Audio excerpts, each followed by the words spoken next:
Cool. And we're live. Um, Welcome to the first ever free Assange online vigil. I'm Andrew Smith with Action for Assange, and with me today I have Taylor Hudak and Christine Dope. I'm Andrew Smith with Action for Assange, and with me today Hi everyone. So this is our first free Assange Christine vigil, Dope. and we plan on holding this weekly, maybe even more than weekly if we can.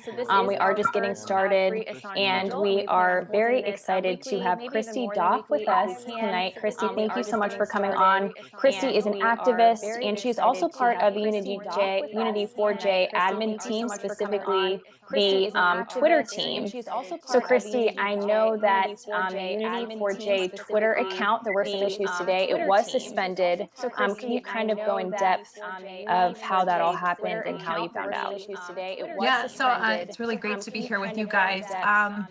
Yeah, we found out this morning. So I'm in the Central Time Zone. So yeah, it was this morning when we found out when one of our team was trying to retweet from our account that we were suspended, that we lost access to it.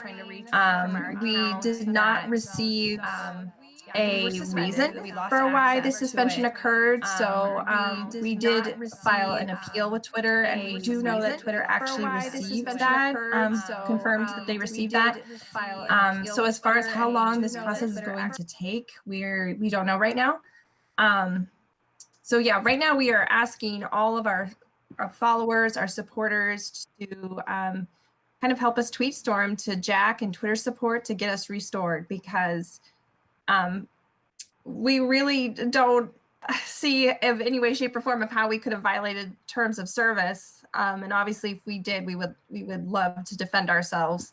But that is not something that we have ever had an issue with before. I don't even think in the history since the account has existed, it's ever been officially suspended like this. We've had shadow bans. We've had supporters that have been suspended and shadow banned. But to actually have our account flat out suspended like this is pretty drastic. Yeah, and it's not like the account even engages in anything that would be even like considered a violation of the terms and service. It just spreads news, promotes other people's information. Like, it's just a very basic kind of media aggregate almost. Right. So our main thing focus right now is to promote events on the ground, whether that's in the United States, in London, anywhere around the world, helping people get graphics and spreading the word on Twitter. And then we're also spreading just different information, letter, or how to support the new Courage Foundation, We Are Millions campaign. So we're echoing a lot of what WikiLeaks and Courage Foundation and Defend Assange campaign are doing. And just like you guys, we help spread anything that you guys are promoting. And there's a lot of smaller groups that are forming now that we're trying to help promote and get off the ground running. So yeah, we don't engage with trolls. We don't fight with people on Twitter. Yeah. We stay pretty clear of any drama and any anything that could get nasty quick. So right. So has anybody else that is associated with Unity4J, has anybody else been suspended? Yeah, so we had a couple people this morning that also were either locked out of their accounts or were suspended. One person was able to get back in pretty quick. And the other person is, last I knew, their account is still suspended. And I don't believe they received a reason why either. So we know that, it's still undetermined as to why the account was suspended. Can you possibly point to maybe any reason you feel that it may have been? Yeah, so I mean, I'm sure we could speculate a lot. The interesting, maybe the more ironic thing is the global media campaign conference that's going on in the UK. This was the last day of it today. Also, there's a social media conference going on at the White House today. So we were specifically focusing on the UK hashtag Defend Media Freedom. Excuse me. And we were trying to promote that as a way to use that hashtag to spread more information about Julian and the fact that he was, I think, 33 miles away from where the conference was being held in London. And so we were encouraging users to use that hashtag, and we were retweeting people who were. That would probably be the only thing different that we did this week. So it is very interesting that the timing is coming out to that. Yeah, because the Defend Media Freedom was this whole big, almost like charade that the UK government tried to put on, to where they were trying to pretend like the person who said, "Hey, I'm going to sign Julian's extradition warrant," was one of the people that were leading it. I think it's Jeremy Hunt, if I remember the name right. Mm-hmm. Yes. And like just the whole, like, it's almost like a parody, like them just rubbing it in our faces, like we're going to just use these Orwellian words and do whatever the hell we want, and it's just disgusting. Yeah, and you go ahead, Christy. I haven't watched a lot of the speeches that went on, but there seemed to be a lot of maybe faux concern about journalists and their safety and getting visas to get out of dangerous situations. A lot of things that would have rang true for Julian's situation, but Jeremy Hunt has openly come out and said that if he was PM, he would extradite Julian Assange. And so it is a little hard to take anything he says seriously at this point, or anybody that it was at this conference, honestly. Yeah, so I agree, because he also, I do want to make this point, he also said that he does not support whistleblowers and people who are willing to be the ones who actually expose this information to the journalists. However, he said that he supports the journalists actually publishing the information, which is a total contradiction. You can't accept one and support one without the other. It makes no sense. So that just very much points to this being so much of a political show to kind of make themselves appear as if they are for press freedoms. So if you kind of look at their statements with, in detail, they contradict themselves consistently. Well, and that statement alone is a contradiction to what he has said about Julian, because Julian is the journalist, he's the publisher. So by Jeremy Hunt's own definition, he should be supporting Julian's right to publish and that freedom of press in that sense, regardless of if he supports the whistleblower that gave Julian or WikiLeaks that information. So yeah, he's constantly contradicting himself, and I think there was a lot of sort of patting themselves on the back and trying to promote this this agenda that they want to push in the UK. And I know Amal Clooney did mention Julian Assange in her speech yesterday, but it was a pretty brief name drop. And while I think some of the things she said pertain to him, I think they could have said more. I think they could have had a whole workshop on the situation. And I mean, that should have been what the whole conference was about. Like, how, you're in London, 10 miles away from Belmarsh prison, completely avoiding the topic of Julian Assange. Like, it doesn't get more propagandized than that. Like, it doesn't get more, hey, we're going to make the public think we're doing this thing, but there's this guy who's basically being covered up in prison right now.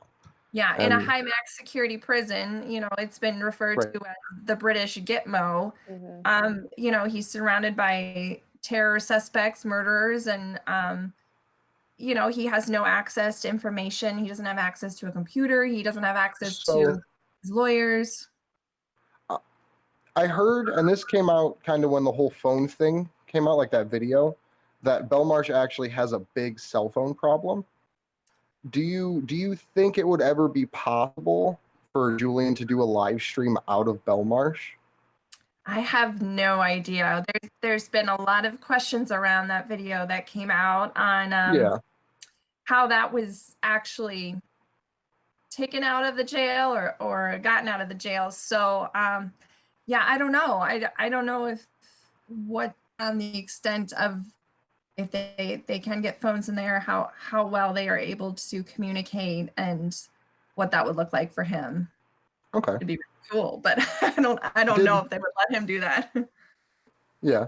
I mean, I don't know what kind of surveillance they have him under there either. So it's right. I think someone like him might be very eyes on and always watched. Yeah, I remember reading, though, that they did have an issue with cell phones being smuggled into the prison, so it kind of did give it some legitimacy. But, yeah, that was very shocking. And I think that the person that originally put it out there because I think she said she knew that CNN, if they were to, or a mainstream media outlet, if they were to catch a hold of the story, it would be spun in a way to make him look bad and look negative, which was really interesting and honestly a very smart move strategically to publish that, because I could only imagine how the mainstream media would have tried and attempted to really spin this in a negative way. Mm-hmm. Yeah, so Cassandra Fairbanks was the journalist who put that story out there. And yeah, that logic makes a lot of sense, because and even with her story, when it got out there, a lot of people that picked it up were like, oh, look, he's so happy, he looks great, everything's fine. When in reality, if you knew Julian, you've paid any attention to his story, you could see how drastically different he looked, how much weight he lost. And even and also just comparing pictures of them from over time, like I've never personally got to meet or talk to the guy, but just looking at the pictures from just him entering the embassy to being in there for a while to getting taken out, like it's like just those stages of transformation are dramatic. Yeah, I like to compare. I like to post, there's a picture from I think August 2012 and then April 2019, and how drastically different he looks when he was pulled out of there. And then also people didn't really realize with that video that when it was released, it was taken from a month prior, so before he was then admitted to the hospital wing of the prison.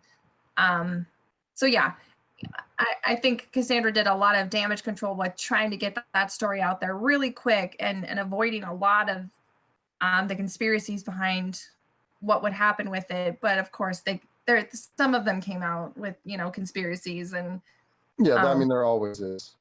They're always going to. I think with him, it's hard to beat that narrative, and the mainstream media tends to not to want to do their due diligence and report the facts on him. Right. It's actually very lazy reporting. Even if you look to the rape case, I know I can hear myself talk.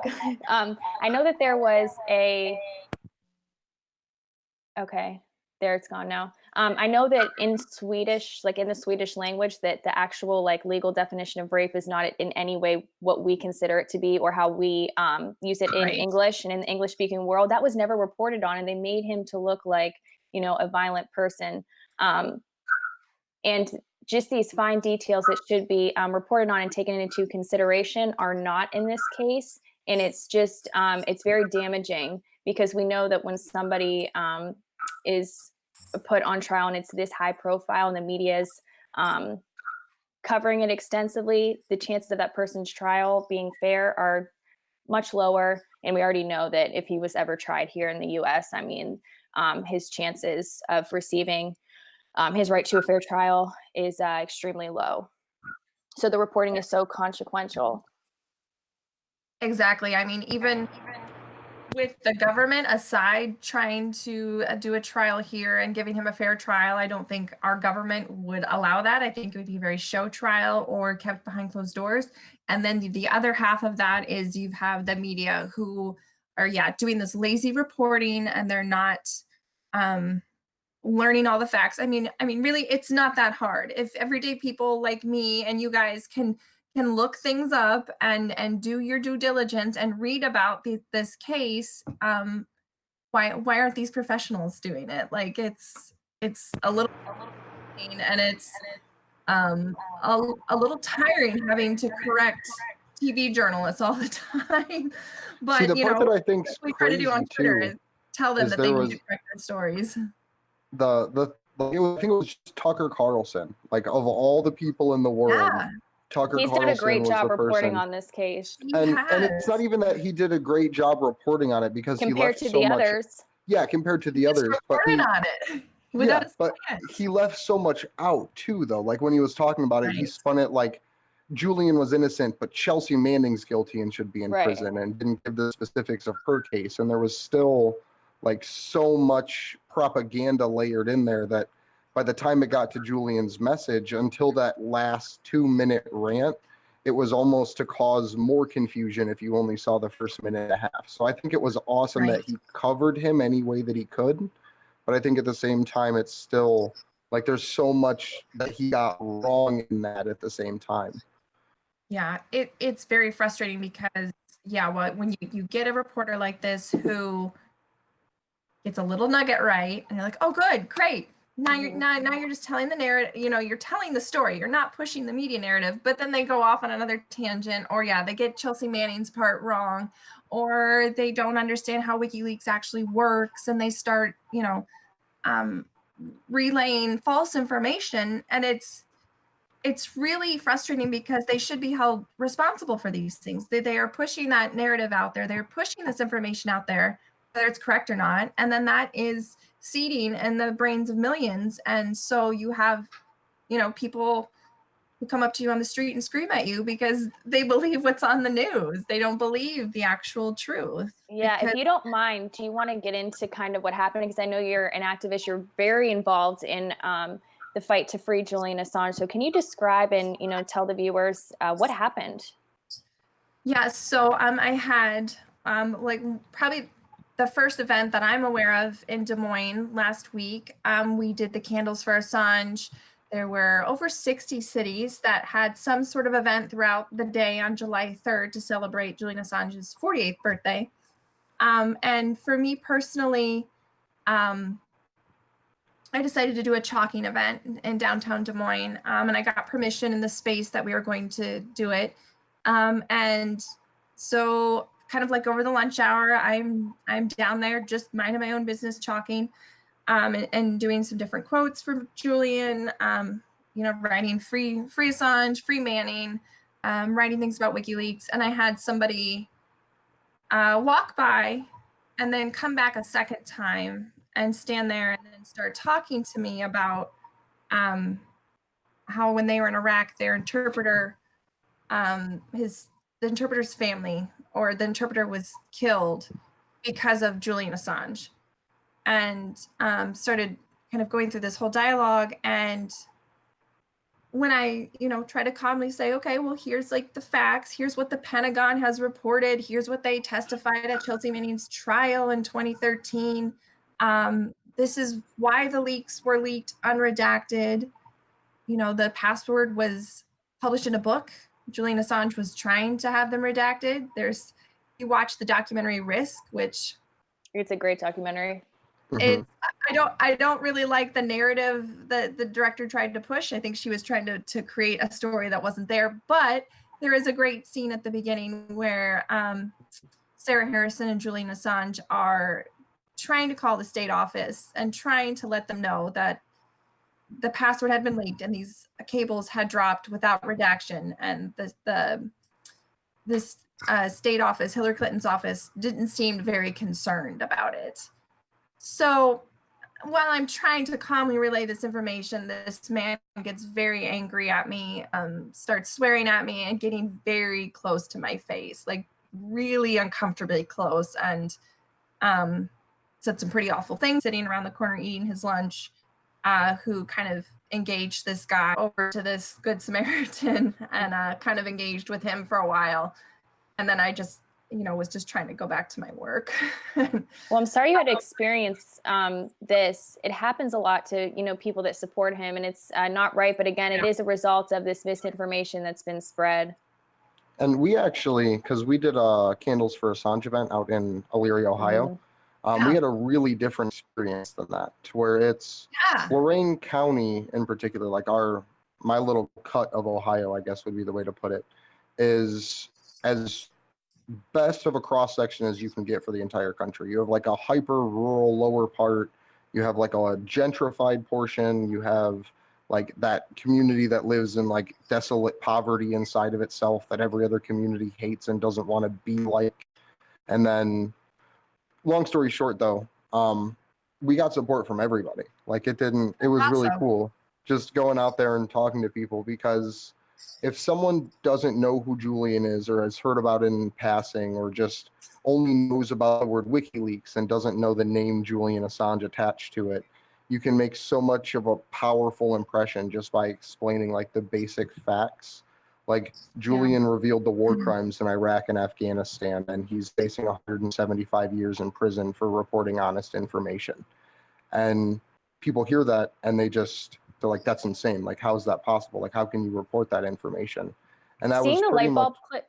Yeah, seeing like people hear this, it was literally the most, I really mean this, it was amazing to see people's faces, wasn't it? When we would tell them this and they are shocked that they don't know about this. Like people would tell us, we can't believe we've never heard about this before. It's amazing just to see how people were so surprised, but also very supportive too. So it was good to kind of be the first to kind of get this information out to them. It's unfortunate more people don't know about him, but again, they would be, fed misinformation unless they seek it out on their own, like we have, and I've really kind of looked into this, and we care about these issues. But not everybody has time or necessarily cares a whole lot. The rest of the people I interacted with that day, it was pretty positive. I had a lot of compliments on the chalking itself. But yeah, I mean, when I mailed my first letter to Julian at the post office, I was kind of discussing because this was going to a prison in the UK, and then they kind of were asking the people working, at the post office kind of had some questions, and that I was like, well, because they were like, are you related to this person? Like, what? They just kind of started asking questions. And I said, no, this is Julian Assange. He's the publisher of WikiLeaks. I said, I work with a global campaign called Unity for J. And I said, do you know who Chelsea Manning is? And kind of started talking to them. And they were like, wait, what? Like, why are they jailing these people? And they're just telling the truth. And so they're like, wait, I've heard of this name on the news, but I didn't understand who this was or what was happening. I just hear this stuff on the news. And I mean, a lot of people trust the news still. And so, yeah, I think when you can put that seed in and you see that light bulb go off, because they're like, oh, I know who that is. Oh, okay. It's really cool. It's really I think powerful. It starts to wake people up, and they start to then, I think, maybe even question about what they're seeing on TV and what they're being told, and really saying to themselves and out loud, like, well, why are we jailing people who are telling the truth? Why are we jailing whistleblowers? Why are we jailing journalists and publishers? Like, what kind of government do we have if this is what's happening and this is how these people are being treated? So, and the thing that I try to bring up to people too that don't really understand Julian but are involved in other activist groups and things like that is this is such a core central issue to everything else everyone's fighting for. Like if you're fighting against immigration and ICE, the war in Afghanistan is founded with the same document that created ICE at the same time. Like it was the Patriot Act and all of the papers that were written after that. So it's such a core uniting issue, even above and beyond the fact that it's media freedom, because we can't share this information like in this way and discuss these topics, because this would be considered espionage. Like we're violating the Espionage Act and speaking about a hostile foreign intelligence agency right now. Like we're like school teachers, for example, like my mom was joking with me about it. If you join the public education system, they ask you a question like, have you ever knowingly or unknowingly assisted someone involved in a intelligent or in like a hostile terrorist organization or something? Oh my gosh. And yeah, like it's just these crazy little things that no one knows about. And she joked with me. She was like, well, now that you're fighting for it in this way, like, am I going to have to check that box? And I'm like, I hope not. I hope not. Yeah. Yeah. I recently, and especially around the 4th of July, a lot of people were talking about what's happening on the border and the children being separated from their parents and being in these detention centers, essentially. And I tried to relate it to that. I said, everybody is very upset about this, but we have a right to know what our government is doing on the border, don't we? So if you believe that you have the right to know what is happening to immigrants coming in and what is being done to these families, that's freedom of information. Well, who wants the most freedom of information? Who is the pillar of that idea? It's Julian Assange. Julian Assange wants you to know what your government is doing with your tax money. He wants you to know what they're doing in your name. So if you believe that you should know these things, then you should also support him. And I think a lot of people are still stuck up on the 2016 election and see him as sort of this this guy who helped Trump win and, you know, took down Hillary and did it out of spite instead of just, no, this is information that the American people deserve to know. So it's a really interesting thing too, because he is, you know, has been working in our best interest, not our politicians and not the people in power that are trying to imprison him. No, it is in our best interest to, you know, support him and support WikiLeaks. Of course, that's not why we're doing it. It's because we, you know, obviously realize that this is somebody who is being politically persecuted, etc. And a lot is weighing on this case, and it's a horrible mistreatment that we're allowing our government to engage in of another human being. But yeah, people just need to realize that we need to know this. And if we do know this information, we can have a better world. We're not going to have a better world if there's no eyes and no check on the government. Right. So to a point you made a minute ago about the people that are still caught up on the 2016 election, I think that we in like the Twitter and social media sphere think that that's a lot more relevant than it actually is. Maybe. Like I'm a elected member of the Ohio Green Party State Central Committee. So I do a lot of political organizing, and that's how I got like my organizing roots and like the experience that I'm trying to bring over into action for Assange. But that's a very small but vocal cast of people, is that like neoliberal center that like the pussy hat people essentially that believe, and this isn't even to like degrade them because I don't want to have it seem like I'm calling them dumb, but they're just educated in the wrong ways, I guess, where they are like, no, it's cool as long as it's a gay man or a woman that's bombing everybody, because we're just going to bomb everybody. That's America, but we at least have to have someone of a different identity to do it. And so when something like that, when an ideology like that gets put into the mix of, okay, well, do I have to represent that team or that ideology or principle? And for them, it's easier to just rationalize this thing I've believed in my whole life is right, and they tell me this other thing is wrong. Julian. Democrats say Julian's bad. And that's a small little group of people. Like the people that are actively in, I think it's pretty, like, really? Yeah, because when you're actually on the ground talking to people, and it doesn't matter what community you're in, whether it's an impoverished minority community, a gentrified white community, or just a rural community, the number of hyper partisans you meet per, let's just say, 1,000 is super small. Like, you almost never meet someone that's just gonna toss out those almost social media talking points at this point. Yeah. Like, so do you think then the majority are just people who do not know? They're just uninformed. Yeah. They just don't know what. Yeah. Like, I think the majority are like passive supporters. Like the people that are like, oh yeah, I heard of WikiLeaks, I like them, but don't really know anything about the releases, but have heard about them and said, okay, yeah, they're good. And then when you say, okay, well, the person who published them, like, by this person, Julian Assange, in prison for it, it's an instant almost like, oh wow, like I didn't know that they had him in jail. Like I heard that name and espionage, but I never put it together that he was the WikiLeaks founder. And they do that on purpose, probably to separate the two. They try to not associate Assange as the publisher of WikiLeaks, because then it looks, and it doesn't look, it really shows the people that we are prosecuting journalism, which I was actually, I don't know, I wasn't surprised. I thought they'd wait till they got him in the United States before they piled on more charges. I was pretty shocked that they were had the guts to go ahead with the espionage for the mere receipt and publication of the information. I don't know what you guys think, if you were surprised or not. I mean, because that's what he always said they were going to do. He was pretty sure that would be used against him. Yeah, I was kind of back and forth because I had heard they had to present some charges. That first initial charge, that was like the 5-year max sentence.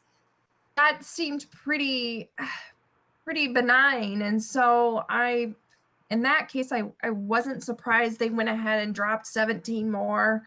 But it was kind of both ways for me because I worry that if he is extradited, there will be more charges, even though they're supposed to have everything up front.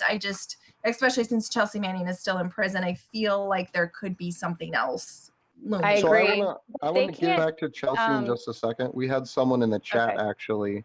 Oh, cool. They mentioned that Status Quo put up this video about Julian Assange today. That was quickly removed. Wait, who did?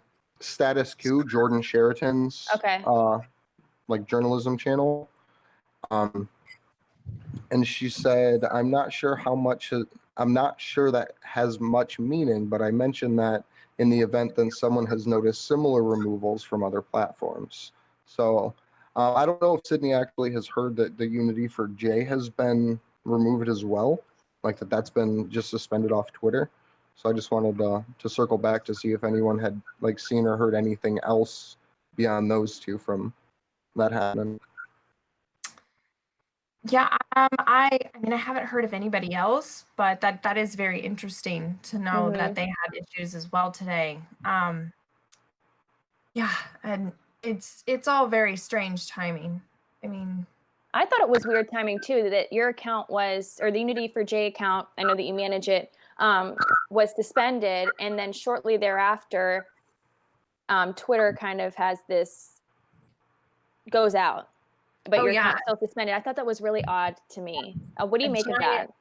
Yeah, a giant outage this afternoon on our time, and I mean, I think for most everybody who used Twitter, I think some people were still okay, maybe in some locations, but I was kind of hopeful that when it came back, maybe our account would be fine, and it was a weird glitch. But I mean, our suspension happened hours before that outage.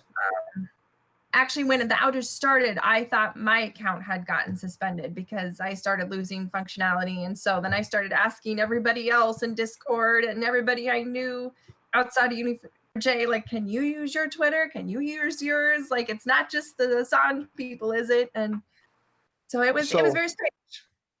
I think that's a super, super, super good example of why we need to build alternative power and alternative communication platforms. Twitter goes down and we lose basically contact with most other people, like the ability to spread that information. And I don't want to like say go to this social media or go to that social media, because I want it to just kind of happen from whatever's the best from a security standpoint, because I don't know anything about that. But that's also a prime example of how easily we're just erased. Like the internet, at least in its present state, by the present people who control the access points and the content distribution, they can just make someone disappear. Like we saw it with Alex Jones. Like he essentially got scrubbed from everywhere. Like if you don't know his web address, you can't get there at this point. And now that net neutrality's gone, it's a matter of time before he's completely disappeared. And they can do that to anybody. And not all of us have 10 million followers that'll make us the most popular app on iTunes and Android after we get removed.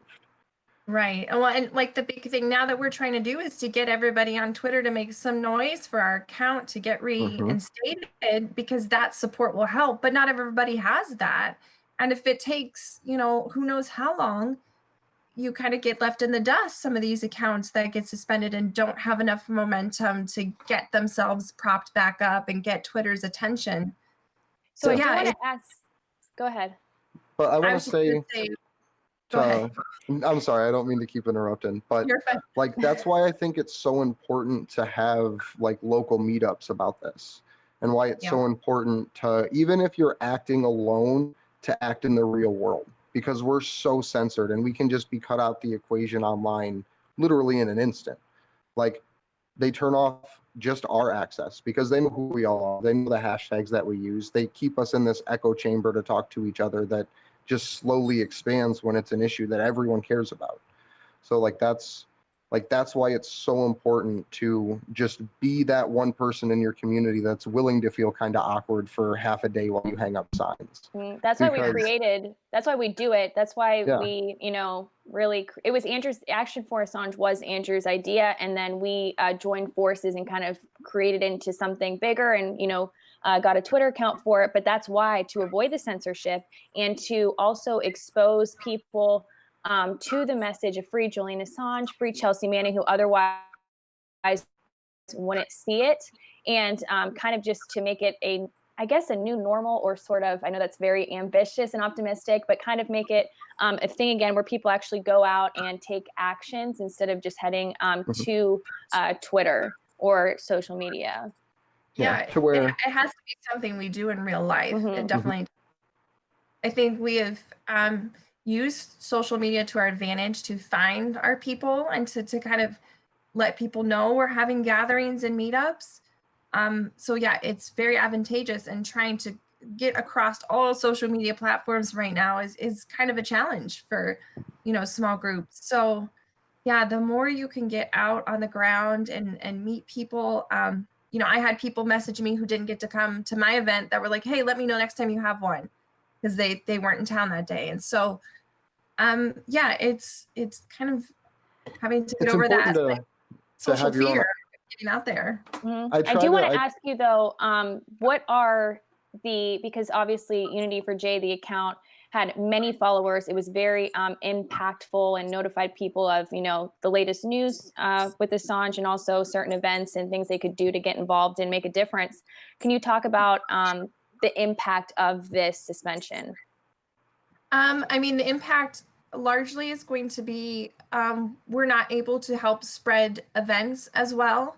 That is probably one of the biggest things we've been doing lately, ever since Julian was imprisoned, is really spreading events and letting people know. Like I said, we had over 10,000 followers, so that's a lot of people, a lot of momentum on the hashtags, and then just helping those people that followed our vigils, giving them access to our YouTube page, getting them access to, while we're not actively doing vigils now, we have just a catalog of hours of amazing interviews with people who, not only people who knew Julian, who know him now, who visit him, other whistleblowers, other people who have gone through these kinds of trials, and to really understand the inner workings of what is happening to Julian. So trying to find other resources and other ways to push out that information to help educate people. We have an amazing library of resources, and it's like, I would say Unity for J's really how we pushed it out. Yeah, I just want people to understand. I know that they understand, but just to really hear from you how this is really having a negative impact, and the seriousness of this sort of censorship, because that's ultimately what this is. Right. We still have our Facebook account is still up right now. We still have our other social media accounts. I think our following on Twitter was the biggest.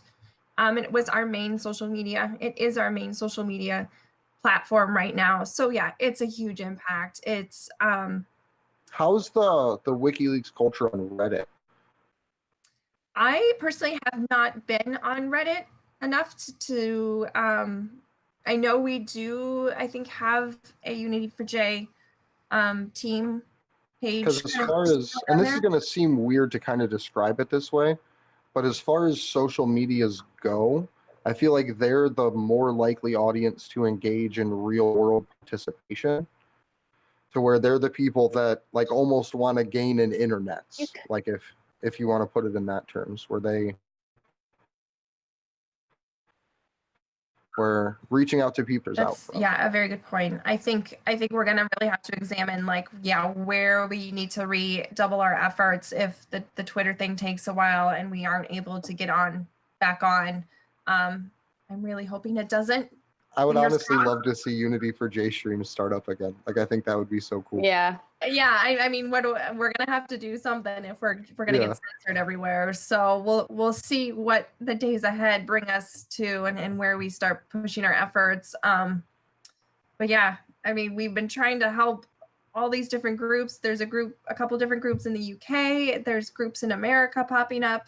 So it's really it's really awesome to see everybody kind of taking the initiative on their own, but our platform was still very important in getting that information out. Yeah. I think it's where everybody really looked to get their information. It was one of the very reputable, places where you could go to really find accurate information and connect with other people. And now that that's taken away, it is but it's absolutely, detrimental. Yeah. So one thing I'd like, because we got 9 people watching and 3 people in the stream, so that's, my math's right, that's about 12. What I think would be really cool is if all of us started doing like shout outs to the independent media, like to the YouTube creators of the world and people like that have the pre-existing larger platforms, to get them to speak up and do content, like right now about Unity for J being banned, but even more so doing their own type of live stream, or potentially even just sharing their space, like the larger creators just putting on a restream of Unity for J from back in the day. Like, hey, this is a restream from 2018, and just have that run because it talks about something in the news that's relevant. I think something like that would be really cool. I don't really know how you could make it happen, but I think that would be really sweet to just have, like, I'm just picturing like on like the Jimmy Dore show or something, like they don't stream on Tuesday nights, so have Tuesday night be Unity for J restream night, or just something like that, or just a partnership with anyone else in the independent media too, because that's one of the big things that Candles for Assange, that didn't happen with Candles for Assange, was no one in the independent media picked it up, like, period, at all. Like, Slow News Day ran the story and talked about it, but even the small creators that normally would, like Jamal Thomas and people like that, they just didn't hear about it. So I think there needs to be some, at least channel of communication a little, like, in some way to try to get those people some form of like news aggregation to run stories and to have those articles, because that would ultimately be the best way, is to have these stories get picked up by those large people. Right. Yeah, I think with our vigils, we had that connection with a lot of independent media, especially a lot of YouTubers. And so, yeah, trying to still engage them and still get them to actively be watching for our different events. And when something like Candles for Assange comes up again and a massive event across the globe is happening, get them to know about it. And yeah, that would be really awesome to have people to stream the vigils again. That would be really cool, because there's some amazing content on pretty much every vigil has some really good nuggets of information. And so we have these amazing little vigil memes with quotes, and we're typically tweeting those out, and with timestamp YouTube links to get people to watch even just small segments of the vigil, because a lot of people don't want to sit down and watch 3 hours straight of a vigil, but they'll watch a 5-minute clip. So that's what a lot of the Twitter work is, kind of bringing those back up. And as we had just finished this last vigil, I think we were moving towards kind of going back through our catalog and bringing back some of those to kind of get people to rewatch and get that, those YouTube links back up again. So yeah, it's at a standstill now. The WikiLeaks channel's doing something really cool too, where they're now releasing like 3 to 5 minute clips of Julian's speeches, and to me, like, they release like the best parts. So it's just super cool. He's one of the best speakers of our time, and again, they're short, and they also are very impactful, and it kind of puts sort of a human spin on him, because a lot of people, like we were talking about, don't know about him. So kind of seeing him, or a lot of people haven't heard him speak before, so being able to see that really puts a human quality to it, if that makes sense. I did. I actually edited apart his AMA Reddit Ask Me Anything from, it was early 2017, and I pieced that apart and then put it on our Twitter feed. I've done it a couple times now, but I love that WikiLeaks started doing stuff like that too, because I think getting to hear him answer some of these questions or address some of these smears in his own voice, and getting to hear him talk about 3 or 4 years ago what is happening now, essentially, like kind of like him predicting the future just a little bit. Oh my God. this is what is going to happen if we keep going down this path. So that I love getting any Julian content. I mean, it's great to get his quotes out, but it's amazing to hear him speak. And there's so much content out there, and he's given so many talks. And even when he was in the embassy, he was doing talks at different venues from the embassy. So there's a lot out there that we can be utilizing to get his words out with him still. Right. And when he's predicting things, years prior that are happening now, for those who are skeptical, it really helps provide a sort of reliability in him for those who kind of don't necessarily appreciate, his work. It kind of helps to show that this is, in fact, an organization with 100% accuracy rate and a reliable source, without a doubt. So one of the really cool things, because I just recently ordered Cypherpunk and When Google Met WikiLeaks and all those really cool books. Going back and reading through him talk about Chelsea Manning's court case that's happening the same way again, back from the time when it was originally happening, is just so cool, because the main theme of that entire book is you can't use force to solve a math problem, and how secured communications and security through the internet it has to be viewed as the same thing as washing your hands, to where it's just a necessary thing to prevent our own death, but instead of from a germ, it's from tyranny. Yeah, he said it's easier to encrypt than decrypt, and that's what's going to ultimately save us from censorship and, at least somewhat maintain our privacy that we're losing. Mm-hmm. Yeah, he just has a really interesting perspective from his background, and then from going to that to creating WikiLeaks. It's just, I don't know. One of his last talks, he starts talking a lot about AI and just how governments can start to use these things against us and are using these things against us, and it's just. He's a really intelligent guy who knew what he was talking about and does know what he's talking about. And I think if more people could hear him speak, they wouldn't view him as this I don't know, this monster living in the embassy who didn't take care of his cat. Like this just absurd smears that the media runs with instead of the actual content of what he's been saying for years is so much more valuable than any tabloid type headline about him. Mm-hmm.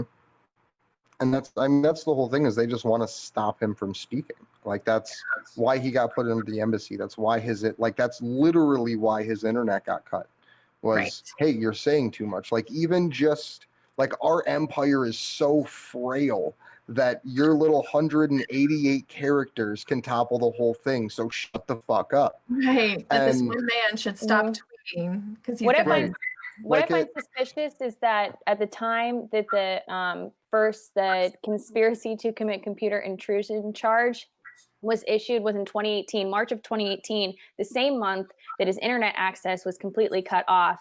I find that to be certainly no coincidence either. See, I didn't even know that. Like, I didn't know that those two things matched up at the same time. Yeah. So I do want to ask you too, Christy, how can people, obviously the account is down, we've been talking about that quite a bit. How can people kind of help bring awareness on Twitter to maybe get this account up and running again? Yeah, so what we've been doing all day is tweeting at Jack Dorsey's the CEO of Twitter, I believe, and tweeting at Twitter support. And asking them to restore the Unity4J account. You can still use the hashtag. You can still do the @Unity4J. You can still tag the account, even though it's suspended.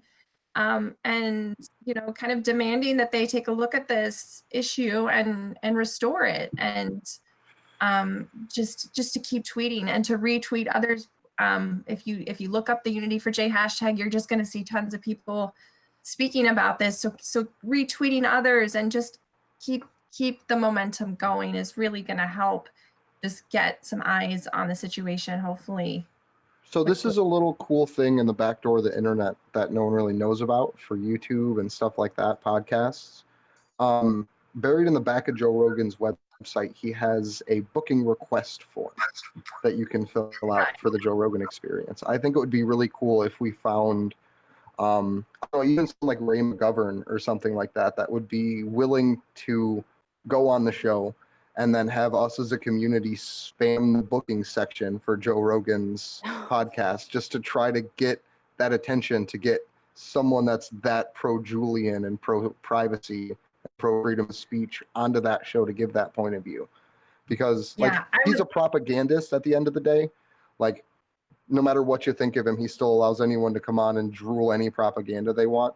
But at the same time, he lets anyone come on to give their point of view for the most part. Right. So I think that we've tweeted at Joe a few times because he's had a few people come on who've said a few words about Julian. Like Abby Martin was on there recently, which that was super cool.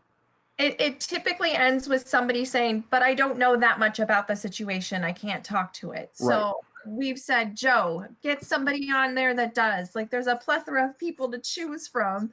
Like, how awesome would it be to get some of these other whistleblowers on, like John Kirikou or Bill Beeney, who know this world and then could speak really well to Julian's situation, and not somebody, I mean, it's great that Julian does get some shout outs here and there on Joe Rogan's podcast, but it would be really awesome to get somebody who really knows their stuff. So we had someone in the chat say Tulsi spoke up for Julian on the Joe Rogan Experience. And I thought that was really cool. And then later on, she released this awesome video about it. Yeah, she has a really good video, a campaign video that she had on Twitter.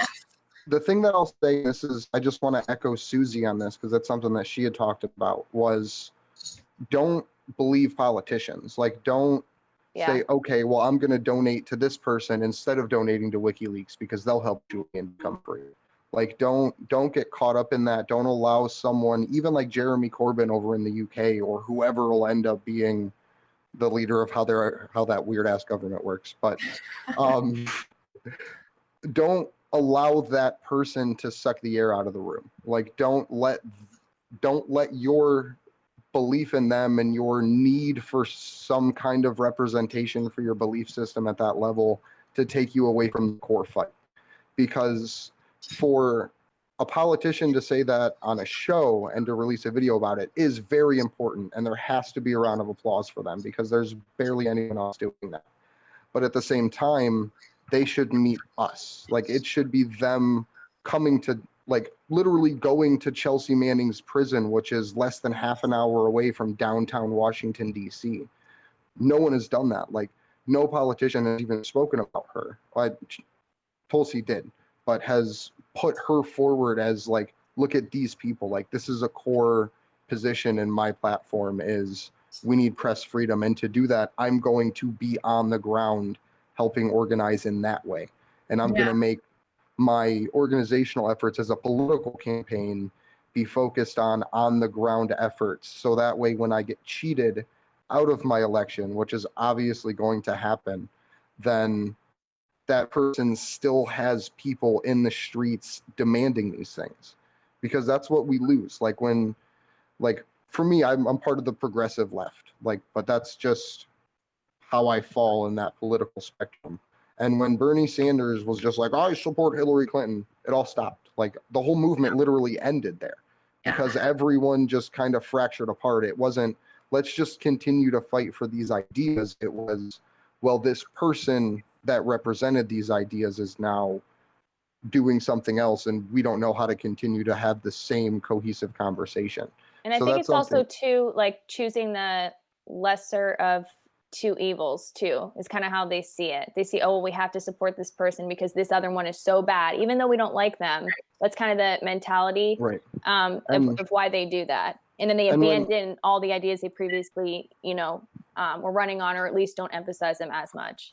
And when it's talked about too, well, everyone's response will be, well, who else is there to support then? Like, if you're not saying this person is doing enough to say this, well, like, what else do you do? Like, you get in the street.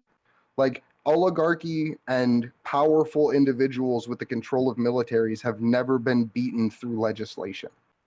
Like, I don't believe in violent revolution at all. I believe in like mass peaceful mobilization, spreading of news, and just informing people so we can control our lives and make these decisions.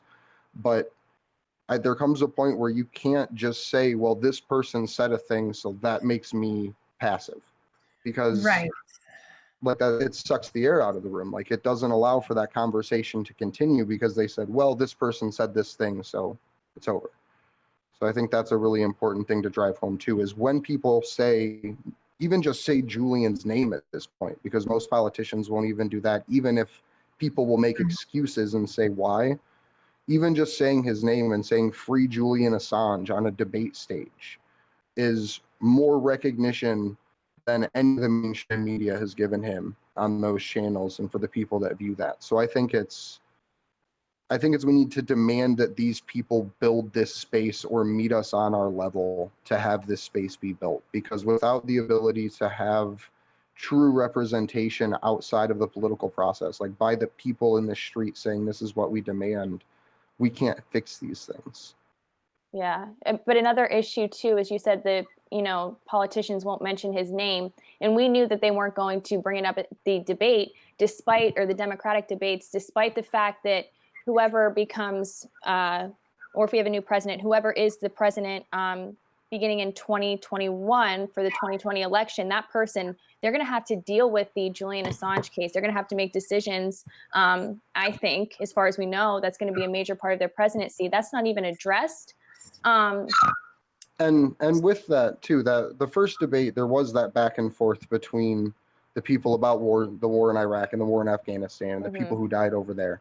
And that's the perfect transition where you can say, yeah, 10 years ago, all of these war crimes got exposed. Why are we still in that country? The man who exposed these war crimes are in jail. So it's just demanding that these people, and making enough noise to these people that says, like, that's not enough. Like, I appreciate that you said that, but do more, be louder about these things. I think we have a unique opportunity, just specifically in the places where the three of us live, where we are in states that do get a lot of heavy traffic with the candidates. And so I think maybe what the US is going to have to do, the Assange supporters here, is to kind of do meetups to meet these candidates and do exactly that, demand more and make these candidates aware that this is an issue that people care about and want you to do something about. And if you want votes, they are going to have to understand the situation. Because the first time Tulsi was asked about it, she didn't really have a very good answer. She didn't really, she even admitted she didn't know much about it. And then she educated herself, and then she went out and started talking about it. And so I think we have to start pushing these candidates and going to these town halls and saying, this is a situation that you as a president are going to have to deal with. It's going to fall on your lap. Whether you are a politician, whether you retain your seat now or you become president, this is a situation that the US is going to have to recognize is happening and not just pass it off as, oh, it's the DOJ, because that's what Trump is doing. Oh, it's the DOJ. I don't know. I don't know anything. I don't know anything. Yeah. So something with the political events and making it part of the conversation, that's one of the goals in Action for Assange. And I don't know how to do it in a way that wouldn't compromise people's information, but is to basically map out where political events are going to be happening. This person has a rally in southern Indiana on this day, and then getting people that support Julian in the area, sending them independently and saying, hey, would you go out and put up signs here? Hey, would you go out and put up signs here? Because, and this is something that Taylor and Steve on Slow News Day actually talked about yesterday, the biggest flaw with Occupy was the infiltration from the security agencies. And that's why I try to describe Action for Assange as a decentralized effort. Because if it is you acting with the people you personally know and trust directly in your lives, you can't be infiltrated.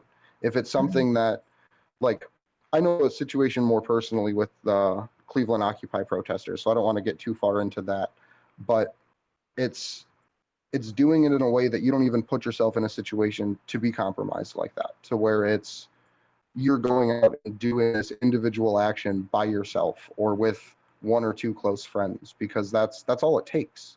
Like, it takes one person in an area to make a difference. Like, Taylor and I have gone out and put posters up in probably 12 different cities in the course of 3 or 4 months. Like probably not even that much time. And it's so easy. Like it's so stupid easy to do because you just get to walk down the street and talk. And you have someone else that has a similar belief as you that may see the world a little bit differently. And then you get to learn about some things and they get to learn about some things. And at the same time, you get to defend literally one of the most important people in the world right now, standing up for one of the most important ideas, which is our ability to communicate. I don't think many people in his situation would have ever lasted this long. It just goes to show the diligence and the absolute dedication to his cause and organization and message. Mm-hmm.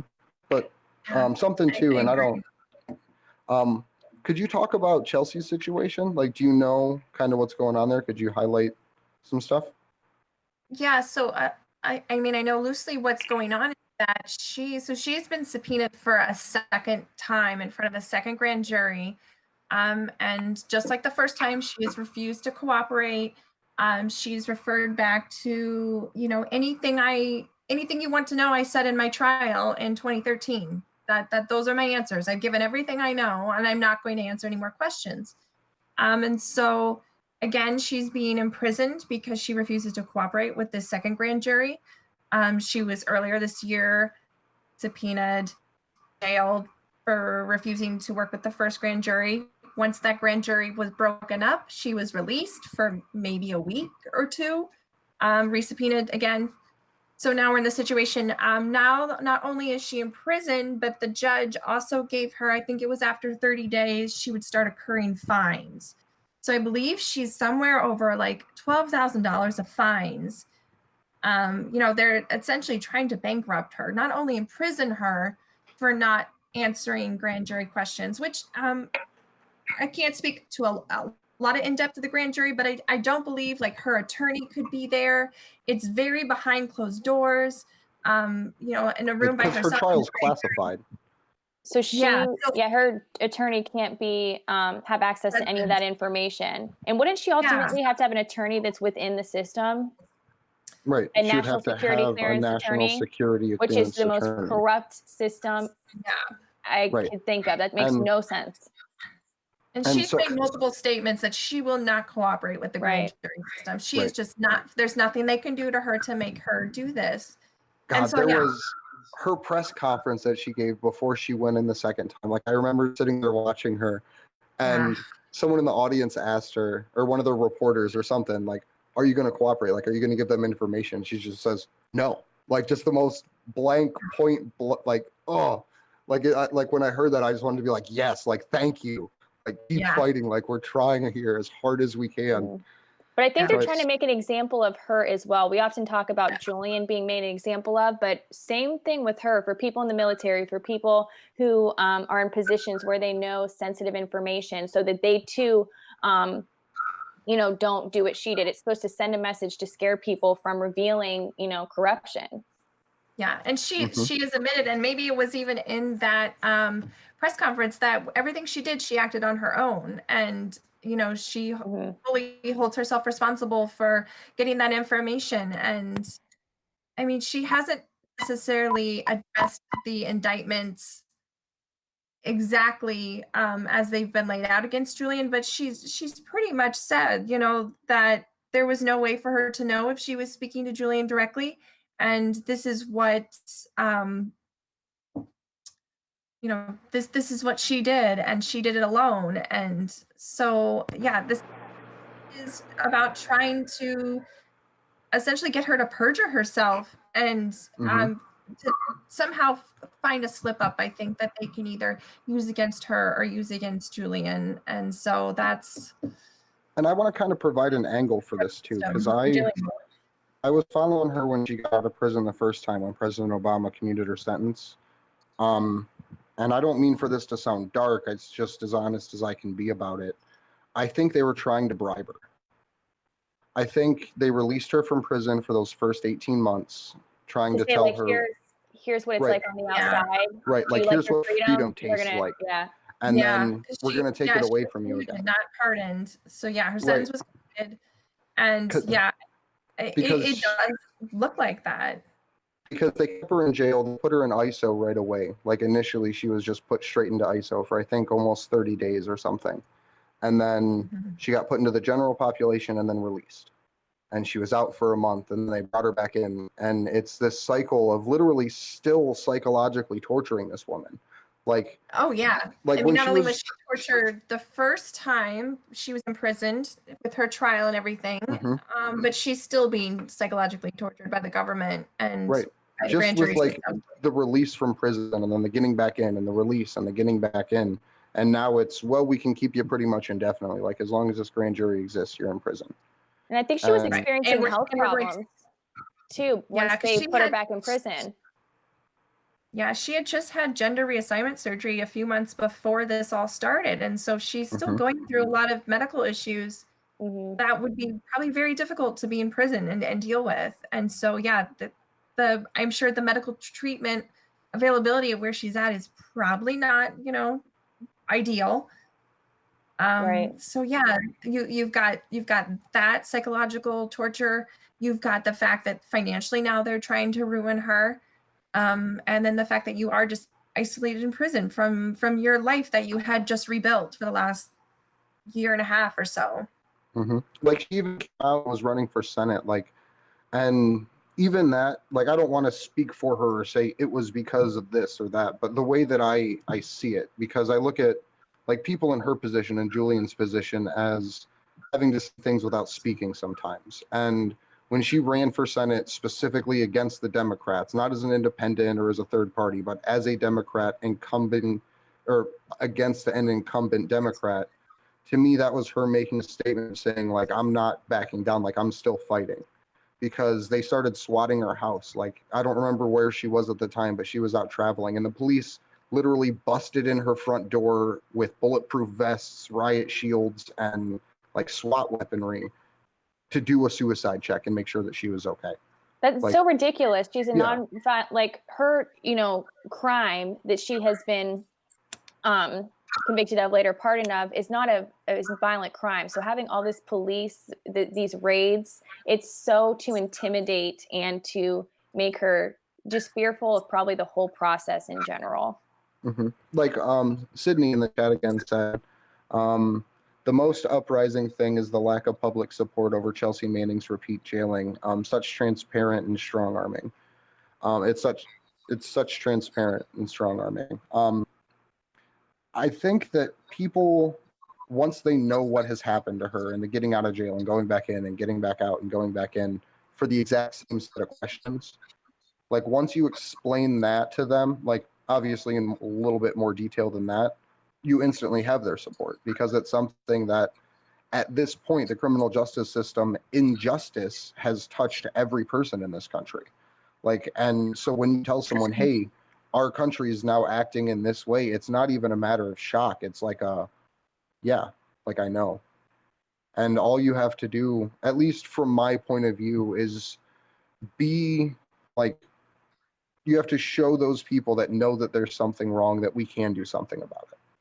And I think little things like little vigils like this and us coming together and just talking about it is one of the most important things, because it allows other people to feel connected. Because that's the biggest reason that I wanted to start up a similar thing to Unity for Jay when I heard it was ending, because it was such a almost like important piece to know that people are still fighting. And I think with the account being banned, that's one of the parts that they're trying to take away, is like they don't want those 10,000 people specifically seeing that, because it was something, I don't remember who covered it. It may have been Jimmy or Kyle or Nico or somebody, but the fact that they were using predictive technology in the 2016 election to determine when protests were going to happen and where.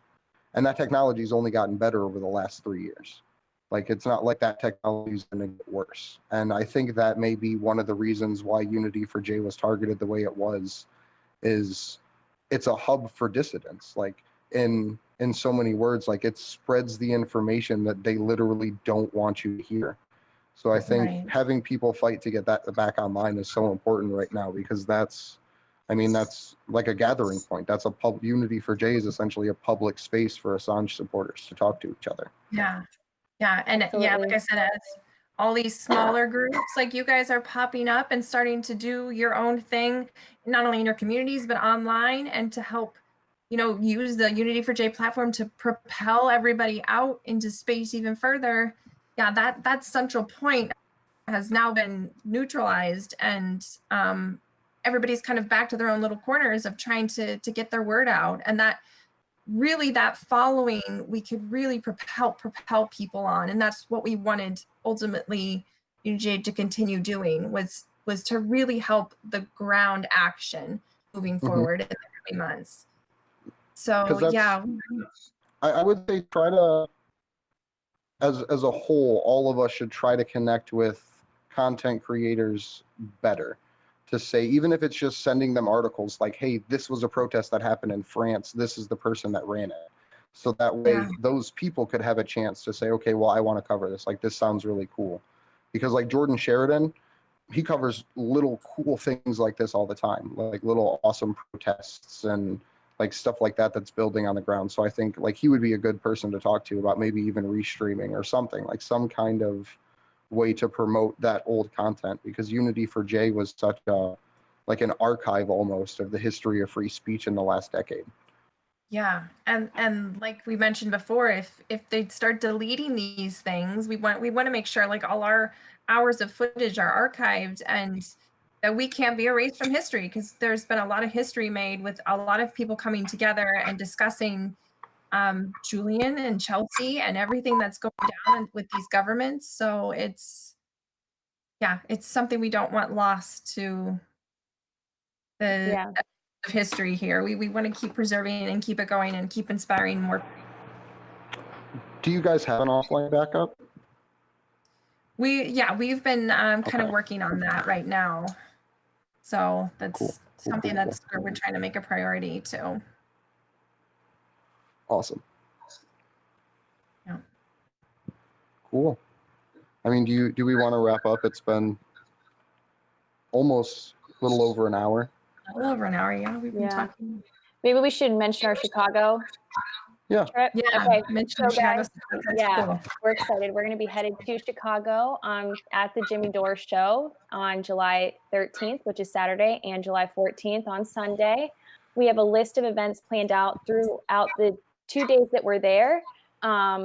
Basically just protesting, hanging signs. I got wristbands for everybody that say Action for Assange. They're yellow. We will hand those out as well. And we have all the information on our website, action4assange.com. So visit the site for the specific details. Please come join us, because Chicago's a big city. We could really have a big impact. It would be cool if media maybe were to catch on to this too, to get the word out there. They probably won't, but still we want to unite with people in that area, and we're looking forward to it. Andrew, anything else you want to add to that? No, I would just say look us up on Twitter. We're at action_4 Assange. You can also check us out online. Our website, action4assange.com. And we want to thank you, Christy Dopp, for coming on to the show. We really appreciate it. And can you let everybody know how they can, get in touch with you or follow you on Twitter and your website? Do you have one? Yes. So on Twitter, I am at ChristyMKD84. And so yes, while Unity for J account is down, I'm going to try to basically do the tweets on my Twitter right now, and kind of get people to keep rallying for us to support us.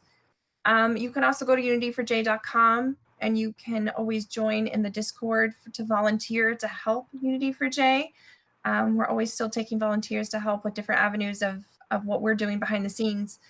So yeah, thanks so much for having me on. This was really enjoyable, and I love the work you guys are doing.